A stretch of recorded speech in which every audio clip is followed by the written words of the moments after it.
quem é a jovem Joviana Evelyn. Você não vai acreditar. Uma menina de 19 anos na flor da idade. Olha aí, isso é um vídeo.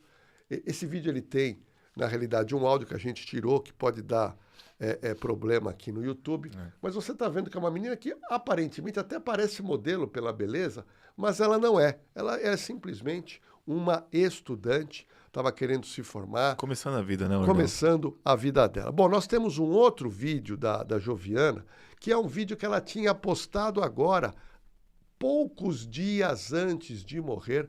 A Joviana, como hoje todo jovem gosta de fazer vídeo, ela fez também um vídeo onde ela estava feliz. Olha aí, ela estava toda maquiada, ela estava toda arrumada, ou seja, ela estava curtindo uma vida como uma menina de 19 anos, se veste como uma garota de 19, uma menina bonita, arrumou o cabelo, ou seja, estava pronta para começar uma vida vivendo e, em tese, ela estava namorando. Daqui a pouco você vai conhecer o namorado dela. Mas o que aconteceu? E agora eu quero entrar no começo da cena do crime. A mãe dela foi a mãe que foi procurar a polícia, eu quero te contar. A mãe dela, ela resolveu contar para a polícia que a filha dela tinha avisado a mãe pelo WhatsApp que na quinta-feira à noite da semana passada, dia 6 de agosto de 2006, ela falou para a mãe: olha, mãe, eu estou indo para a casa do meu namorado, eu vou ficar lá no fim de semana. Já começaram as aulas aqui na Unesc e eu estou indo para a casa do namorado. Aonde fica a casa do namorado? É ali, numa região perto, uma cidade que eu não conhecia, chamada Cidade de Sanguão. Cidade de Sanguão, que fica no sul de Santa Catarina. Ou seja, a menina, é óbvio que todo filho consciente avisa a mãe. Ela já é uma moça independente, já está na faculdade. Então ela falou: olha, mãe, estou indo lá para a casa do meu namorado. Ok, o namorado mora numa casa, e já vou te adiantando, e esse é o X da questão, detetive Alan, e eu quero que você preste atenção.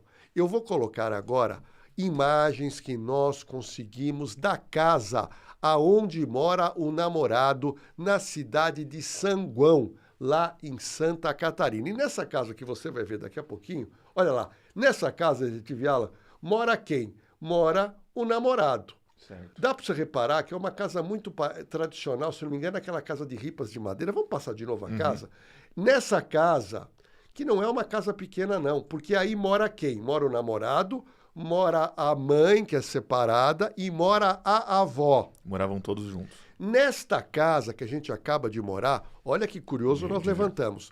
O rapaz, o filho, o namorado, que chama-se José Augusto, que é o Zé Augusto. O Zé Augusto, nessa casa onde ele mora com a mãe e com a avó, ele tem o quê? Ele tem um quarto.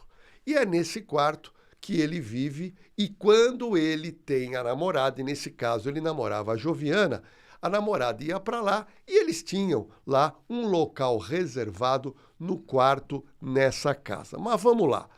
Nós descobrimos, antes de entrar no que aconteceu com ela, a gente tem que saber de um histórico desse casal, e é um histórico de um casal muito jovem. Esse casal, detetive Alan, eles tinham brigas, essas brigas de jovem, briga por bobagem, briga por qualquer coisa, e na realidade teve uma briguinha, terminou o casamento. O relacionamento. Aí, depois, alguém se desculpa e volta o relacionamento. É aquele chamado relacionamento chiclete. Vai para lá, vem para cá.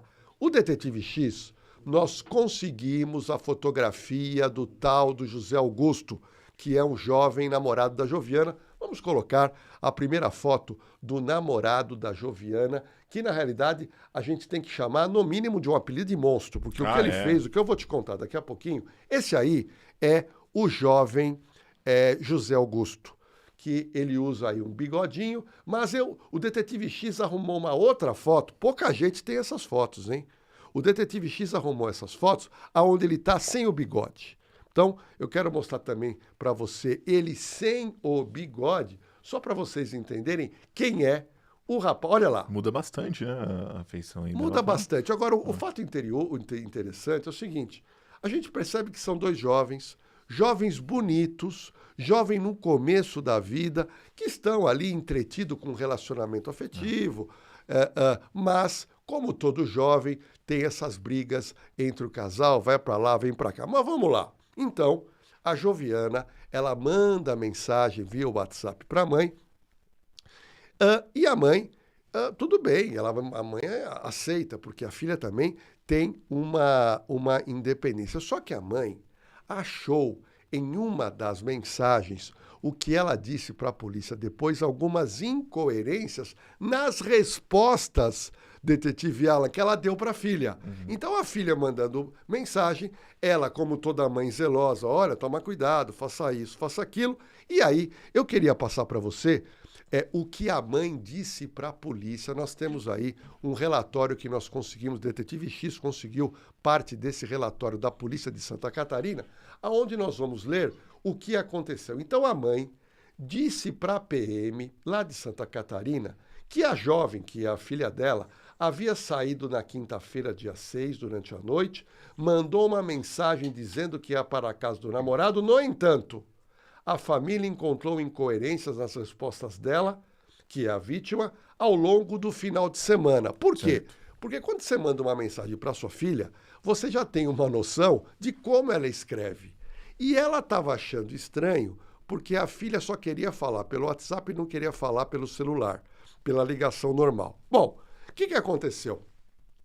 A mãe começou a ficar preocupada, porque chegou no momento que ela mandava mensagem e a filha não recebia. Entenda que foi agora nesse final de semana. Num determinado momento, a mãe da Joviana, extremamente zelosa, ela fez o quê? Não, eu vou lá para Sanguão, vou procurar a polícia. Ela encontrou com a guarnição de uma viatura da Polícia Militar e ela fez todo o relato que ela estava preocupada com a filha, que tinha ido para a casa do namorado, que não era a primeira vez, mas pela primeira vez a filha não conversava com ela pelo telefone e só queria falar pelo WhatsApp. E aí o que aconteceu?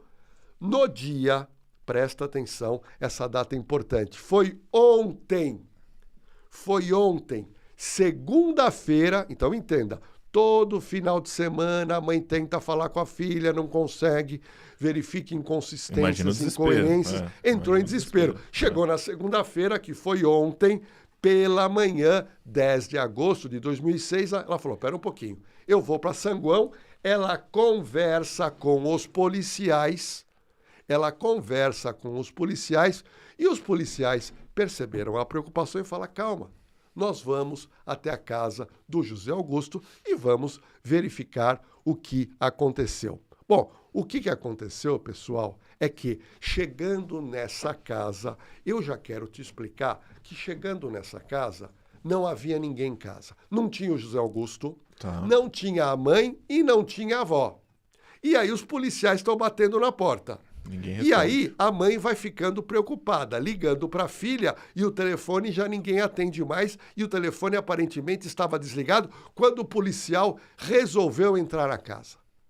O policial entra na casa, quando ele entra na casa realmente não tinha ninguém, mas um quarto estava fechado, sabe com o quê? Com chave. E aquele quarto, em tese, pelo que os policiais verificaram nos outros quartos, seria o quarto do José Augusto. Tá. Eles provavelmente viram os pertences. Viram os pertences. E aí, o policial, muito voluntarioso, ele arromba a porta e, ao arrombar a porta, o que acontece? A jovem Joviana estava enrolada em um cobertor, morta. Nós temos imagens do corpo da Joviana sendo retirado da casa. E olha bem, não havia ninguém dessa casa. A Joviana foi assassinada dentro da residência, foi abandonada, enrolada num cobertor e o criminoso teve ainda o detalhe de trancar a porta e foi embora. Mas eu já quero levantar um detalhe para você que está aqui na live do Na Cena do Crime. Aonde está a mãe e aonde está a avó do José Augusto? Daqui a pouco eu vou inquirir vocês sobre isso. Então, nós estamos vendo aí as imagens que você está percebendo que é a retirada do corpo. E até esse momento, o detetive Alan é uma incógnita. Por quê? Porque a polícia constatou a morte, mas não sabia como foi a morte. E um outro detalhe, a menina é retirada da casa e não tem ninguém na casa. O José Augusto sumiu, a mãe dele sumiu, a avó sumiu. Mas o quarto estava trancado. Mas o quarto estava trancado e a porta foi arrombada. Ou seja, uma situação realmente muito complicada, porque a polícia, ela parte do quê? Da cena do crime, que é a morte da Joviana, de 19 anos, e é claro que imediatamente foi trazido o quê? A perícia da polícia para fazer as primeiras perícias. E nós temos uma outra foto também da Joviana, que é uma foto dela também muito bonita, muito arrumada, só para vocês terem uma noção da imagem da Joviana. Uma menina magrinha, uma menina que, como eu disse, estava iniciando a sua vida... Aparentemente ativa nas redes sociais, né? Ativa na rede social. Bom, e aí o que aconteceu? Olha que loucura! A polícia lá de Sanguão falou, pera um pouquinho, nós precisamos achar o José Augusto, precisamos achar ou essa mãe dele ou a avó dele. Mas o que aconteceu na própria segunda-feira à tarde? Olha que curioso. A polícia chegou de manhã e encontrou o corpo da Joviana. E à tarde, sabe o que aconteceu? O José Augusto, juntamente com um advogado, foi à delegacia de polícia de Sanguão. Ele já foi com o advogado, já. Foi com o advogado, assumindo que, numa discussão com Joviana, tentou dominá-la. Como ele conhece um pouco de jiu-jitsu, ele teria dado um golpe de jiu-jitsu. E nesse golpe de jiu-jitsu, sabe o que aconteceu? Ela acabou desfalecendo e morreu. Olha que curioso. Peraí.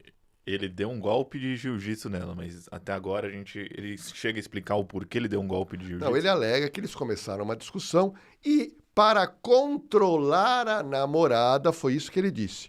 Para controlar a namorada, ele deu um golpe de jiu-jitsu e ele disse, eu não queria matar. Eu não queria, mas matei.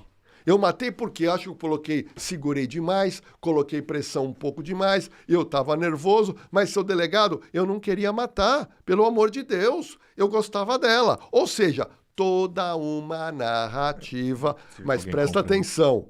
Daqui a pouco a gente vai entrar fundo nisso. Ele tranca a porta, vai embora. E a pergunta que eu faço para o meu público, aonde está a mãe e aonde está a avó?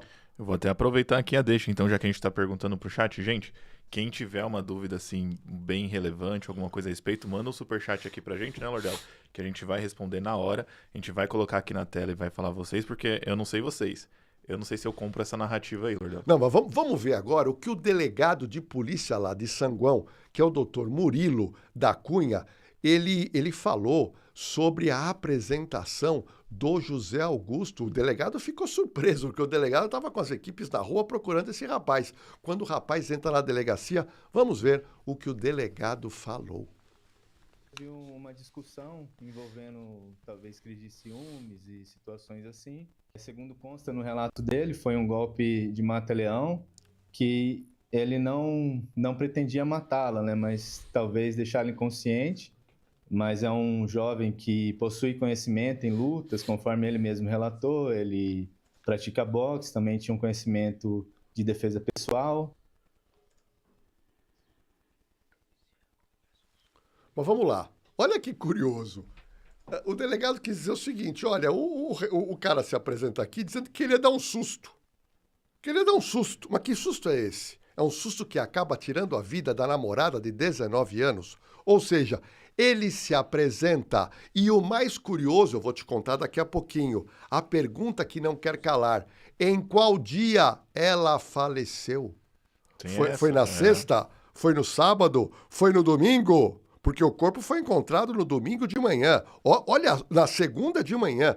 Olha quantas interrogações a Polícia Civil lá de Sanguão, Santa Catarina, tem que resolver. Não é nem só isso. A qual ponto uma discussão acalorada chegaria a ponto de um rapaz dá um mata-leão na namorada. A gente viu ele também não parece ser um cara muito volumoso, né? Mas ela parece ter um porte físico, né? Magra, pequena.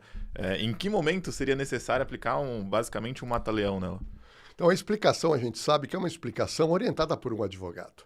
Eu sempre digo que o delegado de polícia, ele tem 2 ouvidos que são 2 pinicos. São 2 pinicos por quê? Porque você ouve mentir o tempo inteiro. Ouve mentir o tempo inteiro, porque nenhuma pessoa no Brasil que comete um crime, ou ele nega o crime completamente e fala que não foi eu, ou ele conta uma história tentando dizer, não, eu realmente fiz, porque a pessoa não tem como negar, porque a prova ela é fática, mas a pessoa fala, olha, aconteceu, foi legítima defesa, eu quis dar um susto e assim por diante. Bom, o delegado, ele disse... E ele escreveu, e nós retiramos isso do inquérito policial, o que o delegado disse sobre o relacionamento do casal, eu quero te colocar agora o trecho onde o delegado fala sobre o relacionamento do casal. Ele fala o seguinte, olha, o que ele pôde apurar. Era um relacionamento bem conturbado, como a família disse. Ele mesmo confirmou que, de fato, já era um relacionamento um pouco difícil. Mas olha, põe pouco difícil nisso. Para o rapaz matar uma menina, matar sua namorada de 19 anos, não é brincadeira. Mas o que mais me chama a atenção, e eu entendo que os delegados lá vão ter que esclarecer isso, é aonde estava a mãe e a avó de José Augusto. Ninguém estava no imóvel. Eu quero colocar mais um trecho do delegado, mais um trecho dos levantamentos do inquérito policial do delegado. Vamos lá, o delegado explicou que o suspeito costumava deixar a porta do quarto dele trancada. E as demais moradoras da casa não tinham acesso. Quem são as demais moradoras? É a mãe e a avó. Ele, inclusive, alimentava-se somente nesse cômodo. Até aí tudo bem. Ele tá com a namorada, ele fica no quarto, vai ter relacionamento sexual com a namorada, vai namorar, ele tranca o quarto. Tudo bem. Mas a pergunta que para mim está entalada aqui, aonde está a mãe e aonde está a avó, daqui a pouco nós vamos tocar nesse assunto. Tem gente aqui no chat perguntando se ele matou a mãe e a avó também. Já vou adiantar que não matou. Que não matou, mas eu quero saber de vocês, eu quero saber no final desse primeiro trecho da live do Na Cena do Crime, qual a responsabilidade ou não que teria a mãe e também a avó dele. Vamos aqui, mais um trecho do inquérito policial, aonde o delegado fala o que ele já apurou ontem. Isso aconteceu tudo ontem. Vamos lá. Olha lá. Ele levava não só a vítima, olha que interessante. Quando ele fala a vítima, nós temos que colocar aí a Joviana. Ele não levava somente a Joviana, mas ele levava outras mulheres com quem ele também se relacionava. Ele trancava-se no quarto e ficava isolado. Realmente, a mãe e a avó não tinham contato com quem ele levava lá. Então, disse o delegado, aparentemente, isso não levantou suspeita, porque era uma coisa rotineira que ele já fez outras vezes. Ou seja, ficou muito claro que o José Augusto namorava com a Joviana, a detetive Ala, mas também ele levava nesse quarto dele outras meninas. Ah, tá. Tá? Ou seja, modus operandi dele. Ele não era um namorado fiel. Ele era um namorado infiel, pois o delegado verificou a traição dele com a Joviana. Então, esse relato, eu tinha entendido que ele talvez faria isso, era costume dele, mas não tinha percebido que durante a relação com ela, ele já levava outras garotas lá. Sim. Isso já mostra um pouquinho aí do caráter, né? Não tenha dúvida, mas vamos lá. Eu venho insistindo aqui aonde estava a mãe e a avó do Zé Augusto. Porque elas são figuras importantes, porque elas moram na casa. Só que elas sumiram da casa. Na segunda-feira elas não estavam lá, elas não retornaram mais. O delegado de polícia já deu algumas pistas do que ele pensa, do que ele levantou em relação à avó, em relação à mãe de José Augusto. Vamos ver o que ele falou. Ele mesmo relata, já era de costume ele manter um acesso no quarto mais íntimo dele, não só com ela, como com outras namoradas que ele também já levou para o local. E então a mãe não tinha um contato direto assim com quem estava na casa, porque ele trancava a porta e ficava assim com as pessoas que ele se envolvia, né? Então, ele confirmando aí que realmente elas não tinham nem, talvez não tinham nem motivo para desconfiar que alguma coisa estaria acontecendo ali no. Não, veja bem, olha, esse delegado, ele conversou ontem, tá? Ontem ele deu essa entrevista. É muito recente. É claro que ele não vai abrir o jogo. Mas o que eu quero te dizer é o seguinte: tem angu nesse caroço, tá? É preciso aprofundar as investigações. A investigação tem um dia e pouco, ainda é muito cedo, ok? Ainda é muito cedo para que possa eventualmente a polícia saber de eventuais responsabilidades da mãe e também da avó. Porque é o seguinte, a mãe e a avó moram lá, detetive Alan. Se a porta está sempre trancada, ele saiu da casa e a Joviana não saiu. E aí eu te pergunto, detetive Alan, vamos colocar num caso normal. Quer dizer, a família não sabia que ela estava lá dentro e não fazia barulho? Essa é a questão. Eu não sei se vai ser necessário atrelar algum tipo de. Provavelmente, né? Eu acho que não pode se descartar, né, Lordelo? Mesmo que tenha contexto ali que eles explicaram, não se pode levar de forma leviana e ignorar o fato que um assassinato aconteceu ali. Né? Se teve um mata-leão envolvido, provavelmente pode ter tido algum tipo de luta corporal, né? Então, algum barulho, o tanto de tempo que ficou sem ninguém sair, eu acho que tem que levar em consideração, não se pode descartar isso numa linha de investigação. Não, né? você contou muito bem. Tanto um casal jovem que está lá namorando, você emite barulho. Se está discutindo, você tem barulho. Nós mostramos aí, ao que tudo me parece, é a chamada aquelas casas de madeira. Eu me recordo há muitos anos atrás, há quase 35 anos, eu fiz uma viagem para Santa Catarina e eu fiquei hospedado nesse tipo de casa. São casas muito comuns lá em Santa Catarina, aqui em São mas Paulo são casas que são uma parede de madeira, não é alvenaria. O som você ouve com muito maior facilidade. Eu queria mostrar para vocês a delegacia que o José Augusto está preso ainda nesse exato momento, ele está para ser transferido para o presídio de Tubarão, em Santa Catarina. Polícia Civil continua as investigações para esclarecer todas as circunstâncias da morte e reunir as provas que devem embasar o inquérito. Polícia Civil continua as investigações para esclarecer todas as circunstâncias da morte. Assume um feminicídio, mas, como eu já disse, ele conta uma desculpa, que foi sem querer. Eu matei sem querer. Eu matei sem querer, querendo. É de tamanha covardia que não dá nem. Eu não sei o que falar. Imagina a cara do delegado, de quem estava em serviço, tendo que ouvir uma historinha dessa, depois de uma tragédia. A mesma equipe que retirou o corpo da jovem de dentro da casa, ter que aguentar um depoimento com uma desculpinha dessa é complicado. Não é brincadeira. Eu queria só para situar vocês quem era a Joviana. Jovens nessa idade, muitos deles têm sonhos e ela queria realizar.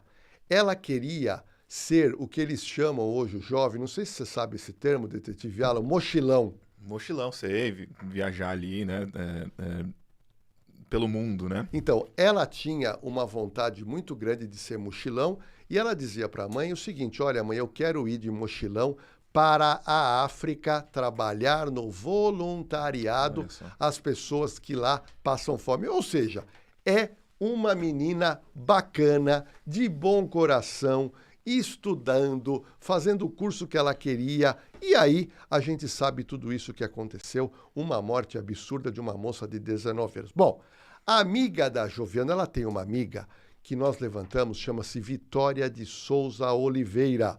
E essa amiga disse que a Joviana gostava muito de ler, assistir filmes, séries, e ela tinha uma coisa muito interessante na vida dela, ela gostava de história e também gostava de política. Nós conseguimos um trecho, ela foi ouvida, só para você entender o que ela disse sobre a Joviana, que infelizmente já não está mais entre nós. Vamos ver o que a Vitória de Souza acabou dizendo. Ela falou o seguinte da amiga, olha, a Joviana era muito gentil.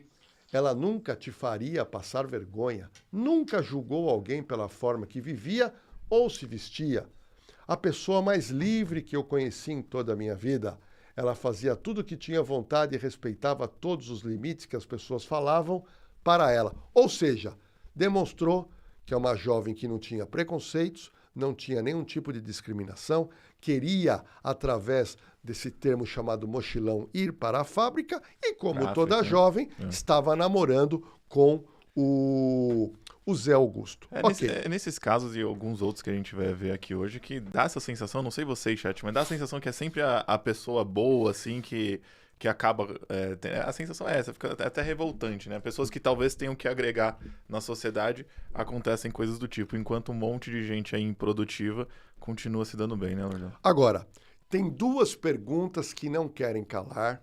Nós não temos as respostas completas, mas as duas perguntas que eu entendo é o seguinte. Primeiro, qual a responsabilidade ou não da mãe e da avó do José Augusto? A segunda pergunta, ela foi morta de qual maneira? E o detetive X, que está em cima desse caso, a gente tem amizade, ele basicamente tem amizade com muitos policiais em grupos de WhatsApp, e nós levantamos o seguinte, e ele me passou agora de pouco. A morte, detetive Alan, foi por asfixia. Asfixia, para quem não sabe, é quando a pessoa morre por falta de oxigênio. Ou seja, ela não consegue respirar e ela acaba falecendo. Mas olha que interessante. A versão do Zé Augusto é que ocorreu um mata-leão. O mata-leão é aquele golpe, né? Que você prende, né? Nessa posição a pessoa, né? Você prende a pessoa aqui, você aperta, chega uma hora que a pessoa perde a respiração, ela desmaia. Certo. Só que quando você solta, é questão de segundos, ela volta. Tá. Bom, só que tem um detalhe. O delegado do caso nós levantamos. Ele tem suspeitas que não foi um mata-leão. Olha só. E o Zé Augusto vai cair do cavalo quando sair a autópsia da Joviana. E eu quero explicar para você com o nosso material de cena aqui, que é esta cabeça. Quero contar para você o seguinte, pessoal. Quero mostrar para você o seguinte. Vou tirar aqui essa balaclava para fazer uma demonstração para vocês. O delegado de polícia, ele está com muita suspeita que ele entende que não é, detetive Alan, que não é mata-leão. Ele coloca três possibilidades. A primeira é a morte por asfixia, por sufocamento. O que é morte de asfixia por sufocamento e não faz barulho? Você imagina a menina deitada, ele pega um cobertor ou ele pega um travesseiro e coloca mediante força nessas áreas das vias respiratórias e a pessoa não consegue respirar. E na medicina legal é chamado de morte por asfixia na modalidade sufocamento. Certo. Essa é a primeira possibilidade. Já mudaria bastante da versão Mudaria dele. bastante. Segunda possibilidade é outra modalidade de asfixia, chamado de esganadura. Tem muita gente que confunde isso na televisão e na internet. As pessoas confundem o que é a esganadura. Esganadura, como a própria palavra diz, é o ato de esganar. E a esganadura na medicina legal, detetive Alan, é quando você, mediante as suas mãos, você esgana o pescoço. E você esgana apertando tanto o pescoço que a pessoa não consegue respirar. Então, na sufocação, o bloqueio da entrada de oxigênio é através do nariz e da boca, e no esganamento, o aperto na região do pescoço é tão grande que a pessoa não consegue respirar e ela desfalece. E vale ressaltar que tanto uma forma quanto outra são formas cruéis de tirar a vida de alguém. Formas cruéis. Agora, vocês podem me perguntar, mas Lordelo, pode ter sido eventualmente um mata-leão? Vou dizer uma coisa, se for mata-leão, o médico legista ele vai verificar. Por quê? Porque cada uma das modalidades de asfixia deixa marcas no pescoço, no rosto e também no interior da pessoa que foi vitimada por morte por asfixia, e o médico legista, é claro que esse laudo vai demorar 10 dias, 15 dias, porque, volto a repetir, hoje, terça-feira, é que foi feito o exame necroscópico no corpo da Joviana. O corpo foi liberado para o velório dessa menina de 19 anos. Bom, a Joviana, apesar de ser jovem lá no colégio, hoje teve uma homenagem pela morte da Joviana, e eu queria colocar para você, porque é emocionante, todos os amigos dela resolveram fazer uma homenagem pedindo justiça não só pela Joviana, mas para todos os casos de feminicídio que têm acontecido no Brasil. Vamos ver. Amanhã, Criciúma amanheceu triste. A gente amanheceu com a notícia de que mais uma de nós foi morta.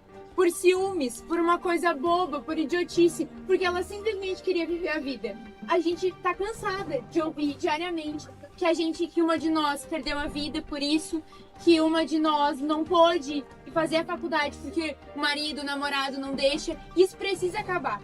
A gente precisa se unir, é nesses momentos, mesmo que seja na dor, mas a gente precisa se unir e mudar isso. Já basta, já. Os números são altíssimos. O ano passado, Santa Catarina registrou mais de 50 casos de feminicídio. Esse ano, até julho, já está em 36. Isso já é muita coisa. Desabafo sincero, né, Lordelo? Realmente, imagina, já é difícil a gente que acompanha diariamente as notícias, imagine se alguém de convívio ali, né? Olha, eu vou dizer uma coisa, esse debate na sociedade é muito importante, porque é só você mostrando a realidade, é só você tendo manifestações como essa. Assim, aqui no canal da Cena do Crime, a gente sempre pede para você, depois que você assistir a live, compartilhe essa live, porque é muito importante. Você vai ter mulheres e moças e meninas que estão namorando e que eventualmente estão passando por relacionamentos turbulentos e precisam sair desse relacionamento, ok? Ou seja, o caso aconteceu, a morte, o laudo de exame necroscópico vai definir quando foi que Joviana foi morta, se foi na sexta-noite, se foi no sábado, se foi no domingo, e provavelmente até domingo ela já estava morta, e na segunda-feira a mãe, muito voluntariada, juntamente com a polícia militar, encontraram o corpo dela. Bom, em breve a gente vai continuar em cima desse caso e trazer todas as novidades da revolta que o Brasil está em relação à morte dessa menina. E torcendo para que justiça seja feita, né, Lordelo? E conforme a gente falou aqui no começo da live, os assuntos hoje são assuntos, né, mais pesados, né, Lordelo? Requerem uma explicação mais técnica, a gente sempre tenta trazer o máximo de riqueza de detalhes, explicar para vocês. São poucas oportunidades que eu vou pedir hoje aqui para vocês. Deixar o like pra gente, a gente tem quase 400 pessoas com a gente aqui na live. Se você puder deixar o like, ajuda bastante, porque ainda tem muita coisa para se aprofundar e tem casos ainda terríveis pela frente, né, Lordelo? É verdade. Agora você lembrou bem, por quê? Porque no caso do pai monstro, que foi pego em flagrante praticamente pelas câmeras de segurança que estavam naquela rua, na zona sul de São Paulo. Portanto, deixa eu te falar, tá vendo esse totemzinho azul aqui bonitinho? Que normalmente em cima você vai ver isso em São Paulo, no Paraná e no Rio de Janeiro, que é onde a Co-Security atualmente está atuando. A Co-Security daqui a alguns anos vai estar em todo o Brasil com esse sistema de câmeras e imagens colaborativas. Então esse totem, que geralmente tem 3 câmeras, que são acopladas em sistemas da polícia e da justiça a nível nacional. Ou seja, quando as câmeras da Co-Security flagram alguém procurado pela justiça ou um carro com uma placa que eventualmente esse carro é produto de crime, esse sistema colaborativo da Co-Security sinaliza para a polícia que está tendo o quê? Alguém que precisa ser preso ou um carro que precisa apreendido. Então, muita gente já foi presa, muita gente já teve o carro recuperado por causa do sistema colaborativo da Co-Security. A gente já trouxe casos reais, né, com imagens da Co-Security, a gente vai trazer mais durante outras lives, a gente já está preparando ali um caso que eles fizeram a investigação desde o começo, a gente vai sempre trazer. É muito legal. Hoje a Polícia Civil, a Polícia Militar, tem se feito parcerias muito grandes com a Co-Security, porque eles ajudam com as imagens. Só para você ter uma noção, em São Paulo são 12 mil câmeras espalhadas pela cidade. Eu até vou perguntar, vou trazer essa informação para o Luciano Caruso, que é o CEO da CoSecurity, quantas câmeras já tem em Curitiba e quantas câmeras tem no Rio de Janeiro. Porque aqui em São Paulo, 12 mil, não é brincadeira. Então, se você quer mais proteção para a fachada do seu prédio, da sua residência ou do seu comércio, gente, o preço realmente é convidativo. Você tem que ter esse totem da CoSecurity, que a gente chama, ele funciona num processo de inibição. Mas, imagina o seguinte, um crime acontece numa rua, o criminoso está fugindo e passa em frente ao totem da CoSecurity. É claro que a CoSecurity vai pegar essas imagens, vai mandar para a delegacia do bairro, e aí a possibilidade do ladrão ser preso, né, detetive? É realmente muito grande. A gente escaneia aí o QR Code. Se você está vendo pelo seu celular, a gente deixou o site deles aqui. Chama a CoSecurity, fala que veio aqui do Jorge Lordello, do Na Cena do Crime, que vai ajudar bastante a gente também, né, Lordello?